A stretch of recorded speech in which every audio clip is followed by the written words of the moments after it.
ప్రపంచంలో ఎంతో గౌరవించే ఒకరి ఫోటోని ఒక నీచమైన పని కోసం వాడుకున్నాం.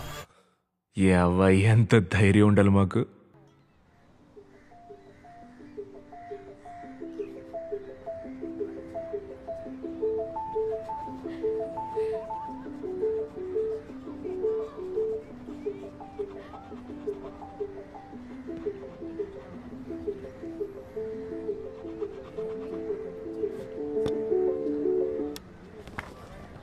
Wow, thank you sir. This is cool. అవునవును పద. ఈ వ్యాన్గో నువ్వా పెయింట్ చేసావు? Yes sir. నాకు ఏ తేడా తెలియలేదే. It's too good. Thank you sir. ఇది ఎంత? 6,000. ఈ రేటుకి ఒరిజినలే దొరుకుతుంది. సరిగ్గా ఒక రేట్ చెప్పు. నన్ను అడిగితే దీనికి 1000 రూపాయలు ఎక్కువ. ఒరిజినల్ అలా కాపీ చేయడం కూడా కాలేదు సార్. ఇది ఎగ్జాక్ట్ రెప్లికా. ఎక్కువ మాట్లాడుకు. ఎంతైనా డూప్లికేటే కదా.